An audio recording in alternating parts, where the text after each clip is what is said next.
اور وہ سب سے بڑی ایک عسکری پاور ہے. تو اس جنگ نے ناظرین ثابت کیا کہ اسرائیل کی نیوی، اس کی فضائیہ، اس کی آرمی، اس کی ٹیکنالوجی، اس کی معیشت کچھ بھی جو ہے نا طاقتور نہیں ہے، کچھ بھی اس کی بقا کے ضامن نہیں ہے. اگر ہم اس جنگ میں دیکھیں تو اگر اسرائیل ابھی تک بچا ہوا ہے، اگر ابھی تک اسرائیل نے سروائیو کیا ہوا ہے تو وہ امریکہ کے سر پر ہے. دنیا تو پیچھے ہٹ گئی ہے، صرف اور صرف اسرائیل امریکہ کی حمایت کے اوپر ٹکا ہوا ہے. تو مجھے بتائیے اگر امریکہ یہاں پر نہ ہوتا تو کیا اسرائیل آپ کو نظر آنا تھا؟ یعنی اگر ایران ہے نا، ایران کو رشیا اور چائنا سپورٹ نہ بھی کرے نا تو ایران ختم ہونے والا نہیں ہے. لیکن اسرائیل کا آپ دیکھیں کہ ابھی تک ایک بھی نیشنل آرمی اس سے ٹکرائی نہیں ہے، لیکن اس کی حالت کیا ہو گئی ہے. تو یہ ثابت ہوا کہ اسرائیل سارے کا سارا کھڑا ہوا ہے امریکہ کے اوپر، وہ خود کچھ بھی نہیں ہے، وہ امریکہ کی ایک پروکسی ہے اور ٹوٹلی ڈیپینڈنٹ ہے امریکہ کے اوپر. اچھا، تو اب اگلا سوال ناظرین جو اٹھ رہا ہے دنیا میں کہ اگر اسرائیل ٹوٹلی ڈیپینڈنٹ ہے امریکہ کے اوپر اور اس کی ساری ٹیکنالوجی جو hundreds of billions of dollars کی ہے، اتنے طیارے اور اتنی ٹیکنالوجی سارا کچھ، تو اگر سارے کا سارا وہ امریکہ پر کھڑا ہے تو ہاؤ لانگ، کب تک امریکہ اس کو پروٹیکٹ کر سکے گا؟ کب تک امریکہ کی یہی حمایت رہے گی؟ اور خود امریکن امپائر دنیا کہہ رہی ہے کہ وہ گرنے جا رہا ہے. خود انڈیا کے فارن منسٹر نے کہا کہ امریکی ہیجمنی جو ہے وہ ایفیکٹولی اوور ہو چکی ہے. اور بہت سارے باقی آپ دیکھیں ڈی ڈالرائزیشن کس طرح سے آگے تیز ہو رہی ہے. تو خود امریکن امپائر گر رہا ہے، یعنی ایک طرف امریکہ کی حمایت ٹورڈز اسرائیل وہ ختم ہو رہی ہے، اور جو امریکی ہیجمنی ہے دنیا میں، جو امریکہ کا امپائر اپنا ہے، جو خود امریکی بادشاہت ہے، اس کا بھی خاتمہ ہو رہا ہے. تو کب تک اسرائیل آگے چل کر سروائیو کرے گا؟ اور امریکہ میں آپ دیکھیں کہ اسرائیلی لابی ایکسپوز ہو رہی ہے، اور ایکسپوز ہونے کے ساتھ ساتھ وہ کمزور ہو رہی ہے. کہ اس سے پہلے امریکنز کو پتا نہیں تھا کہ ان کے ساتھ کیا ہو رہا ہے، اسرائیلی لابی یہاں پر کیسے ورک کرتی ہے، آج ان کو پتا ہے. تو اسرائیلی لابی وہاں پر کمزور ہوتی چلی جا رہی ہے. اور یہاں پر ایک اور جو بہت بڑا فیکٹر ہے، یعنی بہت بڑا ڈیسائیڈنگ فیکٹر ہے، وہ کیملا ہارس کا ہے. اس وقت کیملا ہارس جو کہ نائب صدر ہیں اور اگلی صدارتی امیدوار ہیں، وہ پوری طرح سے پش کر رہی ہیں فار سیز فائر. آج بھی انہوں نے ایک اہم ترین ریلی سے جو کہ اسپیشلی فلسطین کے لیے نکالی گئی تھی، جس میں کرسچنز نے بھی شمولیت اختیار کی، باقی مذاہب کے لوگ اور عربز اور مسلمان سارے اس میں شریک ہوئے.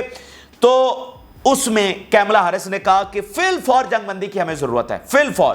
اور میں اس بات کا ادا کرتی ہوں کہ پورا زور لگایا جائے گا جنگ بندی کے لیے. آج سی این این نے ابھی کچھ دیر پہلے یہ رپورٹ دی ہے اور بڑے اہم الفاظ اس نے کوٹ کیے ہیں. سی این این نے رپورٹ کیا ہے کہ Washington informed Tel Aviv time has come for ceasefire to avoid regional war. Time has come to ceasefire, کہ وقت آ گیا ہے کہ اب سیز فائر کیا جائے ٹو اوائڈ ریجنل وار. اب اس میں پہلی عام بات تو ناظرین یہ ہے کہ اس بات کو تو چلو مانا جا رہا ہے کہ اصل جو معاملہ ہے وہ غزہ کی جنگ بندی کا ہے. یعنی جو پہلے ہم آپ کے سامنے بتا رہے تھے کہ یار یہ کیا ڈرامے بازی انہوں نے لگائی ہوئی ہے کہ یہ لفظ استعمال کریں، ڈی ایسکلیشن کریں، اور جو اصل مدعا ہے یعنی غزہ کا، اس کی طرف تو جا ہی نہیں رہے، سیز فائر کی تو بات ہی نہیں کر رہے ہیں. D escalation. او بھائی ایسکلیشن کس وجہ سے ہو رہی ہے؟ غزہ کی وجہ سے. تو اگر آپ واقعتاً امن چاہتے ہیں تو غزہ میں جا کر جنگ. تو آج چلیں وہ تو بات انہوں نے کی. اب دوسری اس سے اگلی بات یہ ہے کہ دیکھیں اگر یہاں پر بالفرض جنگ بندی نہیں ہوتی، یعنی اس وقت کیملا ہارس پورا زور لگا رہی ہے، تو 100% ہے نا کہ وہ جنگ بندی کا زور لگا رہی ہے، کیونکہ ہم اگر فلسطینی حمایت کو سائیڈ کے اوپر بھی رکھیں تو اس میں کیملا ہارس کا اپنا انٹرسٹ ہے. کیملا ہارس کو جیتنے کے لیے جنگ بندی چاہیے، وہ نہیں جیت سکتی اگر یہاں پر جنگ چھڑ گئی، بڑی جنگ اگر چھڑ گئی کیملا ہارس نہیں جیت سکتی. تو اس میں اس کا پرسنل انٹرسٹ ہے. اگر ہم فلسطینی حمایت کو سائیڈ پر بھی رکھیں تو اگر بالفرض ہم ایک سینیریو سپوز کرتے ہیں کہ اگر یہاں پر جنگ بندی نہیں ہوتی، ٹھیک ہے، اور کھلی جنگ یہاں پر چھڑ جاتی، یعنی اب یہ تو نہیں ہے کہ پرانا سکیل تو رہنا نہیں ہے، ہم اس ہفتے کے اندر داخل ہیں کہ یا تو جنگ بندی ہے یا کھلی جنگ ہے.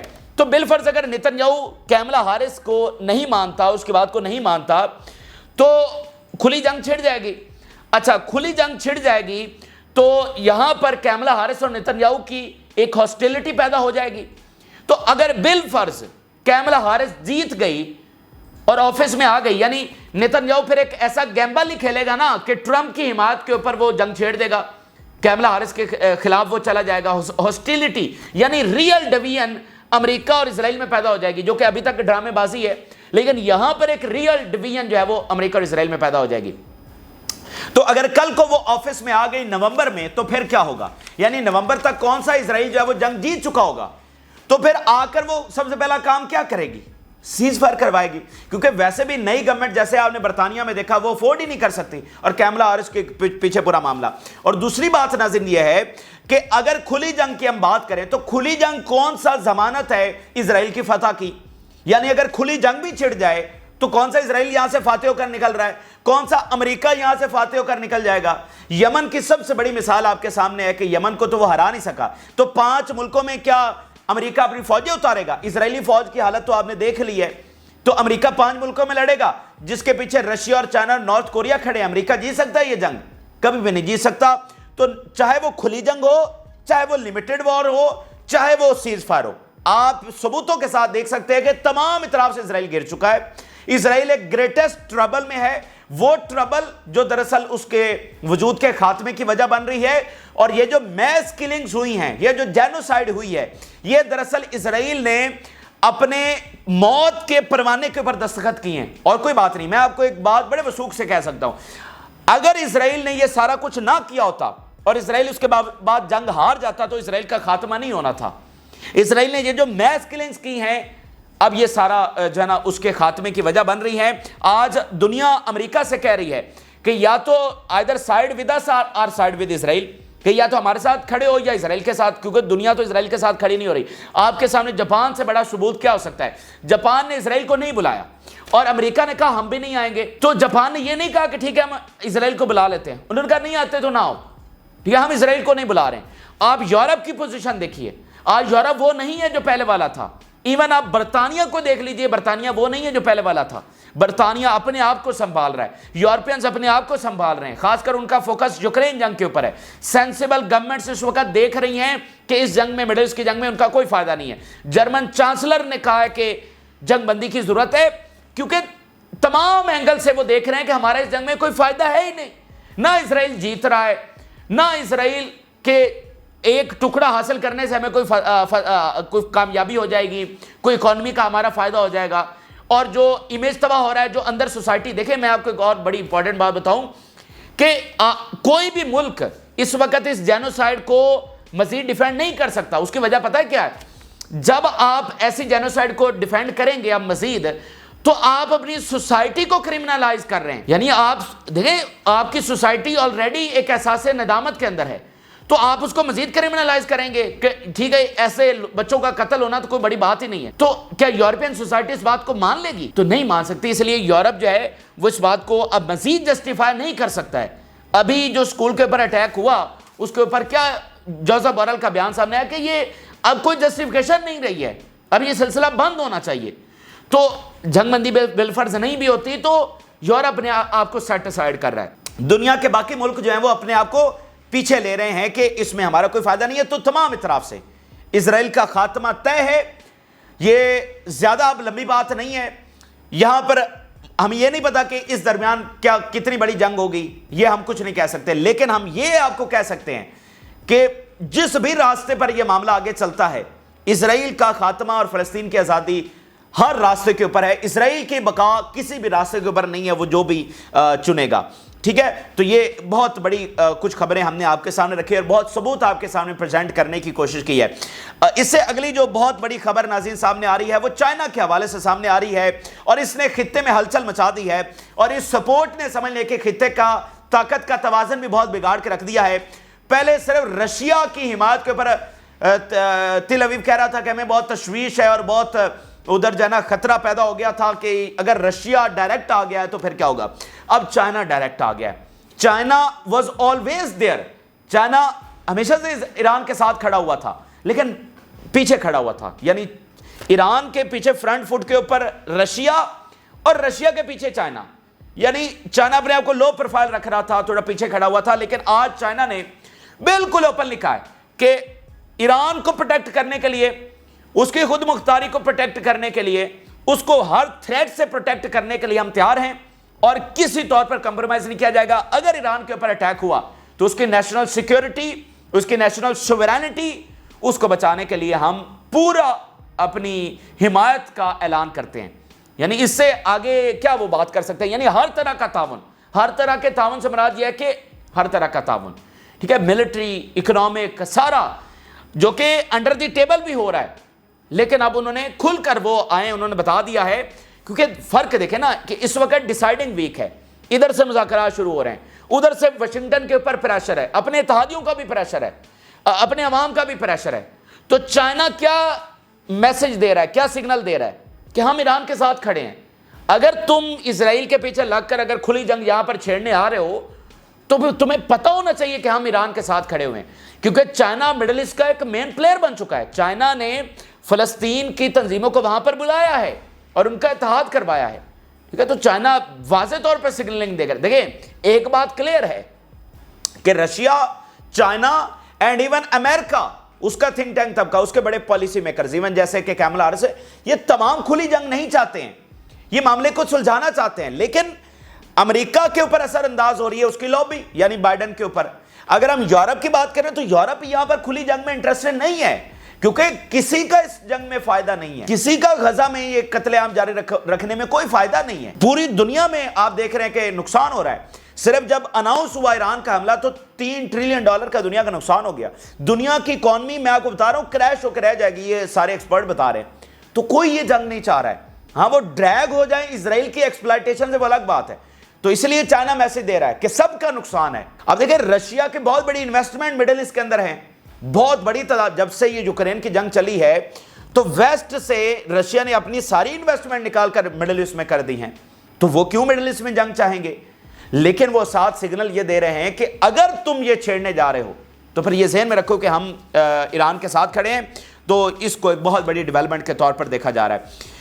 اسی درمیان ایران کی کچھ سٹیٹمنٹ بھی سامنے آئی ہیں. The enemy thinks that assassination compensate for its losses in the arena, but the Zionist entity moved more towards collapse after the assassination of Martyr Hania. یہ امپورٹنٹ بات ہے کہ اس نے جو ہے نا اپنی شکست کو، گراؤنڈ کی شکست کو چھپانے کے لیے یہ اساسینیشنز کی، اپنی ہیبت کا بول بالا کرنے کی کوشش کی. لیکن اس کو پتہ ہونا چاہیے کہ اس نے یہ اساسینیشنز کر کے الٹیمیٹلی اپنے کولیپس، اپنے خاتمے کے اوپر دستخط کیے ہیں. یہ ایران بات کر رہا ہے.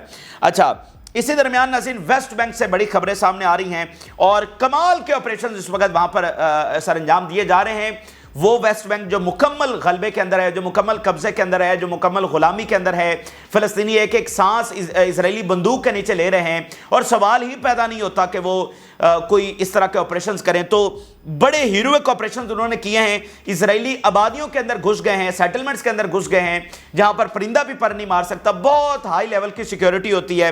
اس میں گھس کر انہوں نے اسرائیلی سیٹلرز کو اٹیک کیا ہے، مارا ہے، زخمی کیا ہے، چیک پوائنٹس کے اوپر اٹیک کیے ہیں اور اس کے بعد پھر وہاں سے نکلنے کے اندر بھی کامیاب ہو گئے ہیں. تو اسرائیل جو ایران حزب اللہ کے حملوں سے پہلے ٹیرر کے اندر ہے، خوف کے اندر ہے، اس طرح کے حملے اس کے خوف میں مزید اضافہ کر رہے ہیں. کیونکہ جو ہے اسرائیل میں یہ سارا تاثر ہے کہ ایک تو ہم امریکہ کے اوپر ڈیپینڈنٹ ہے، دوسرا وہاں پر اب یہ چیزیں اسٹیبلش ہوتی چلی جا رہی ہیں کہ اسرائیل اپنے آپ کو یہاں پر پروٹیکٹ نہیں رکھ سکتا ہے. یہاں کے لوگ کبھی بھی ہتھیار نہیں ڈالیں گے، یہاں کے لوگ کبھی بھی چین سے نہیں بیٹھیں گے، وہ ہمیں کبھی بھی یہاں پر بسنے نہیں دیں گے. تو اس کی جو سیکیورٹی ہے وہ پوری طرح سے کولیپس کر گئی ہے، اس کی سیکیورٹی ڈاکٹرائن کولیپس کر گئی ہے کہ یہاں پر اسرائیلی کبھی بھی چین سکون سے اور امن سے نہیں رہ سکیں گے، کیونکہ انہوں نے اس خطے میں کوئی امن کی بات چھوڑی نہیں ہے، انہوں نے کوئی ایسا ظلم چھوڑا ہی نہیں ہے. تو اب ان کو کون رہنے دے گا یہاں پر؟ ٹھیک ہے. تو یہ اس چیز کا بہت بڑے امپیکٹس ہیں. کسی قبضے کو آپ کیسے ختم کرتے ہیں؟ آپ پہلے اس کو انسیکیور کرتے ہیں. آپ بتاتے ہیں مختلف حملوں کے ذریعے. حزب اللہ نے جب اسرائیل کو نکالا تو ایسے ہی نکالا تھا، ایسے ہی حملے کر کے. ٹھیک ہے. اسرائیل کو پتا چلا، پہلے امریکہ کو نکالا پھر اسرائیل کو نکالا، کیونکہ ان کے فوجی مر رہے تھے. ہر چوتھے دن، ساتویں دن، 10ویں دن ان کے فوجی مر جاتے تھے. تو پھر الٹیمیٹلی ان کو نکلنا پڑا، حالانکہ وہ پورا قبضہ کر چکے تھے. تو یہ امپیکٹ ہوتا ہے کہ آپ پہلے انسیکیورٹی پھیلاتے ہیں، اس کے بعد ہی پھر وہ وہاں سے نکلتے ہیں. تو یہ بڑے آپریشنز یہاں پر کیے گئے ہیں. جارڈن ویلی کا یہ علاقہ ہے. The shooting in the Jordan Valley took place in 2 locations. The first the near Rotem and the second near Mehola. Gunmen opened fire on several vehicles near Mahol in the Jordan valley. تو اس وقت وہ کہہ رہے ہیں کہ تلاش جاری ہے اور حماس اور سارے کہہ رہے ہیں وی بلیس دا ہیروک آپریشنز ان محلہ ان دا جارڈن ویلی, کہ یہ بڑا ہیروک اور زبردست آپریشن کیا گیا ہے. اسی طرح کے زبردست آپریشن رفح میں بھی جاری ہیں اور بلڈنگ کو نشانہ بنا کر اسرائیلی فوجیوں کو مارا گیا ہے. Our fighters managed to target Zionist force in a building and killed and wounded its members. And our fighters monitored the landing of evacuation helicopters. وہاں پر باقاعدہ پھر ہیلی کاپٹر دیکھے گئے کہ وہ مرے اور زخمیوں کو وہاں سے ٹرانسفر کر رہے تھے.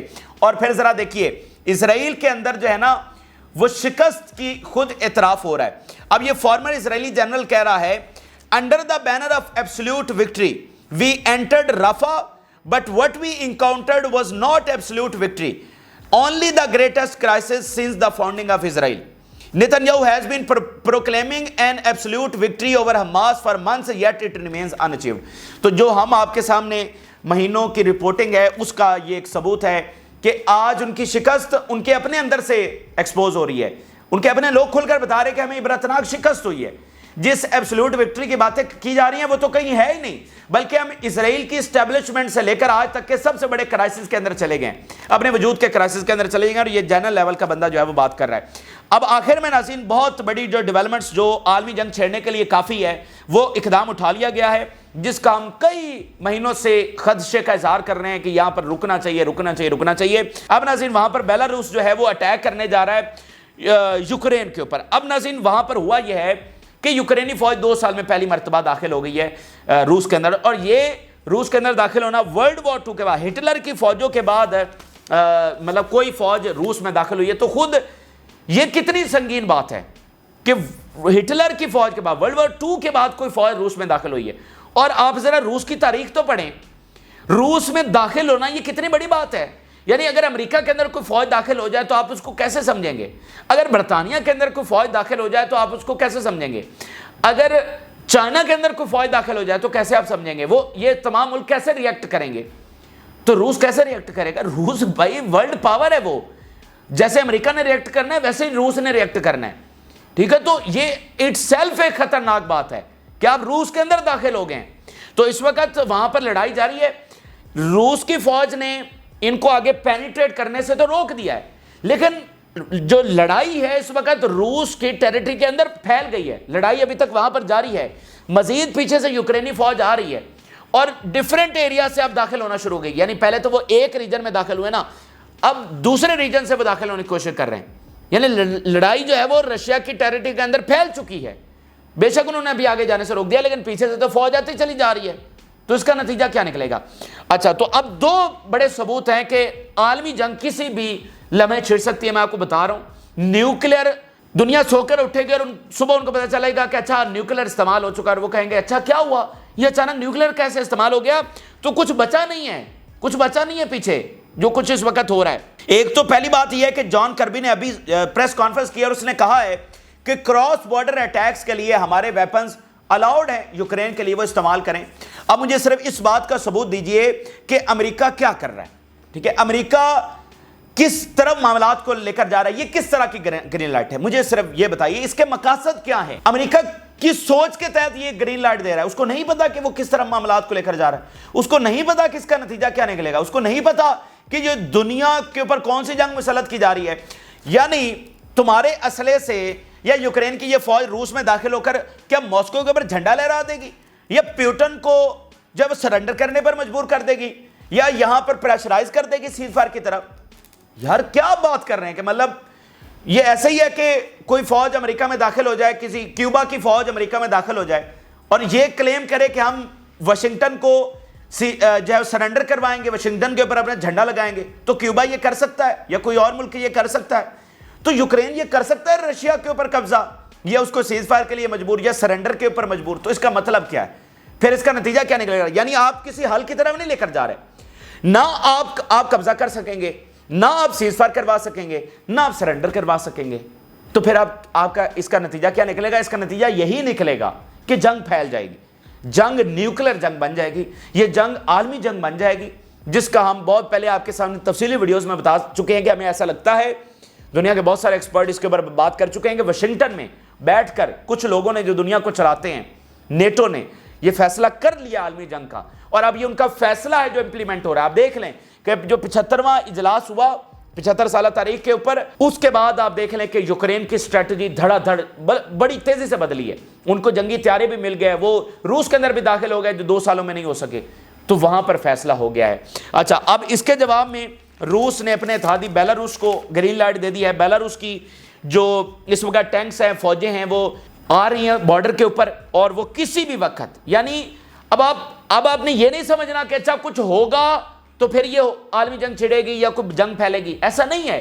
جو ہونا ہے وہ ہو چکا ہے بھائی، رشیا کے ٹیریٹری کے اندر جنگ پھیل چکی ہے، تو کسی بھی لمحے، کسی بھی گھنٹے کچھ ہو جائے تو وہ کوئی انہونی نہیں ہوگی۔ اگر یہاں پر کوئی ٹیکٹیکل نیوکلیر ویپن چل جائے تو وہ کوئی انہونی نہیں ہوگی، ایسا نہیں ہوگا کہ اس کے پیچھے کوئی بیک گراؤنڈ نہیں ہے۔ اگر جنگ فوری جوہرہ میں پھیل جائے تو ایسا نہیں ہوگا کہ اس کے پیچھے بیک گراؤنڈ نہیں ہے۔ جنگ اپنے خطرناک ترین لیول کے اوپر اس وقت پہنچ چکی ہے، تو بیلاروس کی ٹینکس فوجیں کسی بھی وقت یوکرین میں داخل ہو سکتی ہے۔ جو ہی بیلاروس داخل ہوا پولینڈ حملہ کر دے گا، پولینڈ اس وقت الرٹ ہے، اور پولینڈ نے حملہ کیا تو ایک کے بعد ایک یورپی ملک اور پھر نیٹو وہ اس جنگ کے اندر ہوں گے، براہ راست ہوں گے۔